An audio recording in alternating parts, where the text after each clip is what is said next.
ये है महिंद्रा का वीरो, वीर का वीरो बहुत अच्छा लगा, जिसमें आर गोल्डन टच पे है, ये सामने क्रोम टच, बहुत सारी कुछ ऐसी चीज़ें हैं जो मुझे लगता है कि आपको बताना बहुत ज़रूरी था। सिंपल सी बात है कि जो जो छोटी मोटी चीज़ है ना, मैं आपको टैली करके तो बताऊंगा ही, पर इस वीडियो पे जो मेन अट्रैक्शन है उस पे चलते हैं कि अब आपको इंटीरियर कुछ ऐसा दिया हुआ है। इंटीरियर इतना ज़्यादा ज़बरदस्त है कि आप पूरी तरीके से इम्प्रेस हो जाएंगे। लमसम मैं आपको बताता हूँ कि क्या बेस्ट चीज़ है। 26.03 सेंटीमीटर का टच स्क्रीन दिया हुआ है भाई साहब। इसका जो लेंथ वेट है ना वो मैं थोड़ी देर में बताऊंगा, पर फिर भी एक बार इसे जल्दी से टैली कर लेते हैं। गाड़ी चालू करने के बाद सामने कुछ ऐसा दिख रहा है MID स्क्रीन, भले ही थोड़ा सा सिंपल फॉर्म में है पर ये ठीक है।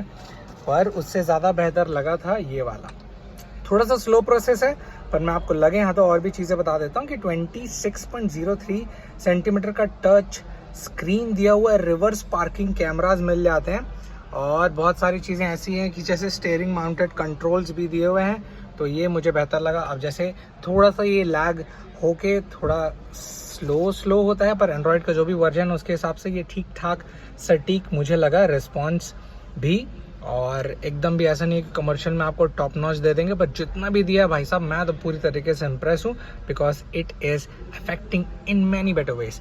फिर जैसे नीचे देखूँ तो क्रोम टच का कुछ इस प्रकार से इनपुट मिल जाता है, और थोड़ा बहुत है क्रोम टच, बाकी पूरी तरीके से पियानो ब्लैक फिनिश रखे गए हैं।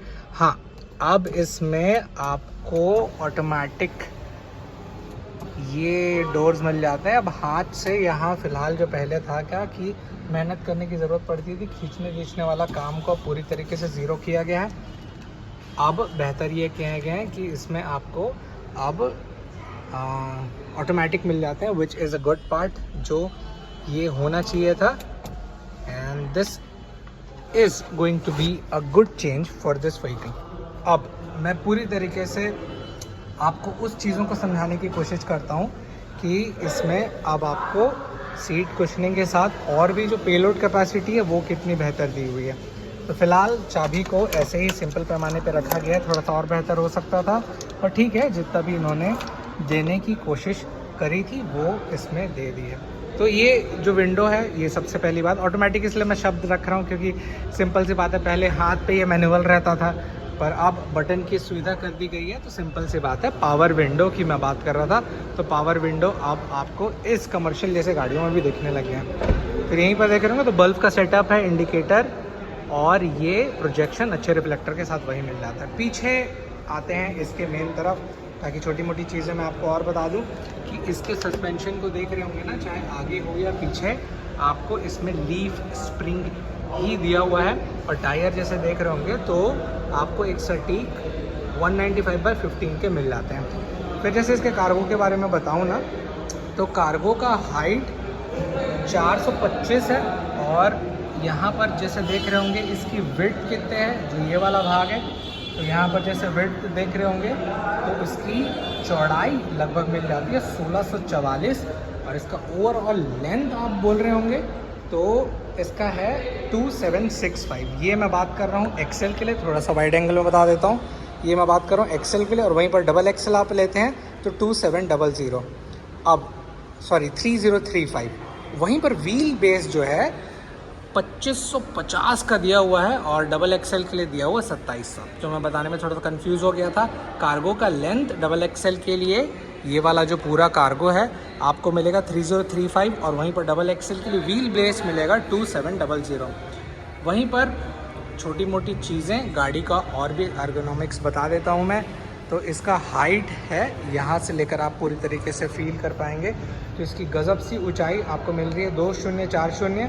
वहीं पर आप इसकी चौड़ाई देख रहे होंगे, जैसे यहाँ से मैं दिखाऊं, और साथ ही साथ थोड़ा सा आगे से भी दिखा देता हूँ, तो इसकी ये चौड़ाई मिल जाती है 1746, और साथ ही साथ जैसे शुरुआत में देख रहे होंगे तो इतने कार्गो देने के बाद जो टोटल लंबाई है, जो यहाँ से मैं दिखा दूँ, तो ये लंबाई टोटल मुझे बेहतर लगा क्योंकि 4710 का मिल जाता है।